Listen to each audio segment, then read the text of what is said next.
The phone call came at 7:23 a.m., 3 weeks before my wedding. I was still in my robe, hair half tamed into something passable, when Marcus's name flashed on my screen. It could have been him. It could have been my planner with a last-minute vendor update. I answered and heard instead the flat familiarity of my mother's voice, overly practiced sympathy threaded through each syllable. "Emma," she said, "can you come over? Now. We need to talk." There's a way people say, "We need to talk." That's not a question. It's an order.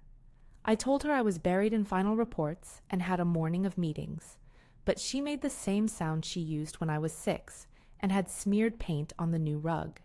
I recognized it. I got dressed, shoved my feet into flats, and drove the 10 minutes to my parents' house, rehearsing reasonable responses the whole way there. Their living room smelled like the linen spray my mother buys in bulk for guests she never has. She was perched on the leather sofa like a hostess pretending to be surprised. My father stood by the fireplace with an unreadable expression, the one he reserves for quarterly briefings and staff implosions. Jessica, my sister, hovered in the doorway with the exact crossness of a teenager still practiced at entitlement. The clock on their mantel read 7:43, but my phone still showed the earlier time. They had already been waiting when I walked in. My father didn't waste a minute. He read the room with the same efficiency he uses to read spreadsheets. "We're not paying for this circus anymore," he announced before I could sit down. It landed like a thrown coin. Not loud, just metallic, conclusive. "You're what?" I said. "We discussed it," Mom said, her voice soft in that way that makes soft sound like a blade. "We called the venue last night. We've decided to cancel everything." "Oh," I said. The word was a little stunned, a little thin. "You can't do that." "Yes, we can," my father said. He folded his hands and smiled in a way that meant he'd closed the file. "We've already called the venue, canceled everything, and informed them the deposits are forfeited. We're not going to finance this circus." I remember picturing the reception in my head, the terrace at Grandon, the lanterns under the old oaks, Sarah's face when she walked down, Jake pretending not to cry during his toast. I'd spent an absurd amount of time arranging the playlist so Marcus's mother would finally dance, the orchids carefully chosen so they wouldn't wilt in the late September heat. I thought of Marcus looking at me like the whole world had been folded into his hands. None of that mattered in the span of my father's next breath. "How can you make that decision for me?" I said. My voice was steadier than I felt. "You don't own this wedding. You don't own my life." "We do, when it comes to our money," Jessica snapped, like she'd been waiting for an opening. This was getting ridiculous. There they were, the real accusation hidden inside the concern, that I had been spending beyond my station, that I was staging a spectacle to cover some imagined shortfall. That image has its own logic. Families will always prefer the version of a child they can understand. They wanted this to be about money. That was convenient. It let them skip the more dangerous question, why I had kept certain things from them, why I had not told them the truth about where my life had gone. I left their house feeling like my rib cage had been pushed in by hands wearing black suits. I stood with my car door open in my parents' driveway and gave myself exactly 60 seconds to be small, to let the humiliation land, to feel the hot prick of betrayal. 60 seconds was all I allowed because my left hand was already dialing. "Claire," I said into the phone, "pull every note, contracts, deposits, anything with the Grandon from the last 6 months, and have David on standby. I need our papers, and I need to know what the venue's cancellation policy actually says." My assistant was fast. That's why she works for me. She'd already started forwarding me scanned PDFs before I had my engine on. I was not naive about the idea that my parents could legally cancel a thing I was planning. They have always believed that authority can be claimed by saying it loud enough and believing it. That's not how contracts work. It's not how ownership works either, though at that moment I let the facts unfold in a less bureaucratic way. I watched the Grandon estate like a foreign country from my office window. Its slate roofs and manicured terraces felt like a thing I could reach out and touch. But at that exact moment, I was not the person who could. I had kept certain parts of my life to myself because I wanted them to be mine, unmeasured and without the heavy expectations that come with being Emma Martinez, daughter of. I hadn't wanted my parents to treat my achievements like props, but secrets make odd bedfellows with authority. They don't protect you from being judged. They make the judgment more theatrical. Claire texted me the scanned contract. David called, his voice a low, controlled hum. "You sure you want me involved?" he asked. "Yes," I said, "and check with the venue directly. I want to know who called last night and on what authority." On it. I spent the morning moving like someone assembling a quiet, complicated puzzle. I instructed my legal head to request the communications log, to verify what phone number had placed the call, and to confirm what the venue had been told. Marcus stayed with me through all of it, pillar steady and unflappable. He met me later, dropping irrelevant flowers into a vase and smoothing my hair back with the same small care he'd always had. He didn't ask for details I wasn't ready to give. He asked how I wanted to respond. They had said Circus. They had, apparently, said they'd canceled the wedding. They had no right to do that. But whether they had a right to cancel or not was secondary. The point had been made. The offense was not legal. It was symbolic. It was theater. They had cast me as a spectacle to be managed before I even spoke. The day passed in a blur of emails, calls, and tiny internal inventories. What I wanted from the relationship, what would feel like safety, what would not. I could have wrung them back and matched their volume. I could have called everyone in our circle and said, "You're all invited to watch my parents learn how wrong they are." That would have been satisfying in a very immediate, high-calorie way. But self-possession is not always ostentation. At 10:41 the next morning, my father's phone rang. He had previously announced he'd made the call. He had not expected an answer like the one that came. "The venue just called me. They're saying you canceled it." That was my mother, repeating the words he'd used the night before, as if sending them back to him might anchor the decision. There was a pause, a breath, and then someone else's voice, not mine, on the line. It was crisply professional, the kind of voice trained not to tremble. "This is Thomas at the Grandon," the man said. "I'm calling to confirm the status of the booking under the Martinez name. We received a message indicating cancellation. However, I've been instructed by ownership that the cancellation was unilaterally reversed and that our policy requires the refund to be handled by the canceling party. We are proceeding according to owner's directive." My father's expression went a color I had not seen on him since he lost a big client a decade ago. For a few seconds, it was as if someone had dropped the underside of his authority out from under him. He searched for control in the same breath a person searches for a lost contact lens, frantic and oddly futile. "Who is ownership?" he asked. There was a small, careful silence on the line. I could almost see the exchange on his face, the switch from certainty to confusion, to the slow, ugly flutter of panic. "Phoenix Hospitality Group," the man said, "and the owner is Emma Phoenix." The name landed in the room like a key in a lock, not because it was a surprise to me, I have a layered life, but because my parents had always treated the public-facing Emma with a comfortable ignorance, a person whose decisions they could pretend were weighted by their input. I had kept the Phoenix name quiet because owning a piece of the world means other people will rearrange themselves around that fact.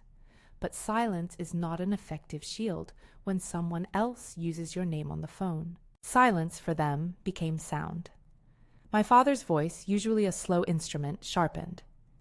"Emma?" he said to the line. "Emma Phoenix? That's my daughter?" I sat very still, as if sound could be avoided in my skin. The thing about people who measure the world in ledgers is that they often fail to measure the human cost of a brusque decision. I felt a cool, almost clinical satisfaction at how their confidence folded. Not because I reveled in making them small. I don't. But because power deserved to be met with precise correction when it had been misused. Thomas at the Grandon spoke with a soft professionalism that smoothed over the room's new, awkward edge. "Yes," he said, "she's the owner, and we are processing the booking in accordance with her decision. We will not be enforcing the forfeiture as your representative has indicated." My father sputtered a few sentences that were part apology, part bargaining, part bewilderment. It mattered less what he said than what his body did, the shoulders dropping, the attempt to mask surprise with a series of small, doctorly nods. It's amazing how quickly people who believe themselves indispensable discover last week's ordinariness. When the call ended on their side, I left Mom to pick up her favorite teacup and my father to rearrange the world inside his head. I drove back to the office feeling the odd dissonance of someone who had been insulted and then vindicated by the same set of facts. It felt like returning a book you hadn't meant to lend. I did not call them. Instead, I sent a message to David and a brief note to Marcus. We proceed as planned, but we are not pretending this didn't happen. And then the work of setting boundaries began. They had publicly made a decision that impacted me personally and socially. They had tried to strip me of agency under the pretense of fiscal responsibility.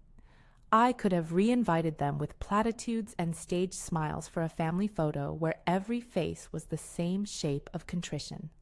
Instead, I decided to treat the injury with the seriousness it deserved. There is a difference between forgiveness and erasure. I would forgive, possibly. I would not pretend the scene had never been performed. I sent a courier to my parents' house. Not an email, not a passive-aggressive text, but a formal, crisp envelope that required a signature. Inside was a letter I'd drafted with David's counsel. Clear, unemotional, and articulating boundaries as a professional would a contract. Somewhere my father might feel the sting of formality. At least it would be honest. "You are no longer invited to participate in my wedding or any future life events," the letter said. It was short, factual, and sealed. I wanted the sentence to have the weight of a closing remark without the indulgence of drama. It was not a performance. It was an administrative truth. There are people who will interpret that line as cruel. There are people who will think it petty. To them I say, when humiliation is performed in front of a guest list, it asks for an equally public, equally dignified response. My wedding was not theater for their moralizing. It was a sacred small thing Marcus and I were building. My choice was to protect that intimacy. Marcus supported me. He insisted on the terrace flowers I wanted, on the exact string of lights I had chosen. He made sure Sarah and Jake knew the order of events in a way that felt like a private joke. He kept saying, between checklists and vows, "We'll make it exactly what you want." That steadiness felt less like consolation and more like a reminder. This was ours, not theirs. The day itself was exactly what I'd planned. The Grandon Terrace looked like the photograph I had kept in a folder for months. White linens, low centerpieces, lemon candle scents mixing with the late summer air, and lanterns swinging gently in a breeze that smelled faintly of rosemary. We had exactly 127 guests. Not 126, not 128. 127 people who had chosen to witness us, not to adjudicate us. I remember Sarah's face as she walked down, the practiced, breathless smile that hides the small tremor in the throat. I remember Marcus being nervous in the way he always had before speeches, the hand massage he gave me that had the warmth of someone who knows you in the dark. I remember the way the light hit the oaks when we said our vows, how small the world could feel at the center of an honest moment. During cocktail hour, my phone vibrated with a flurry of missed calls from my parents. There were voicemails, too, each longer and more urgent than the last. My thumb hovered over the notifications and then, without drama, cleared them.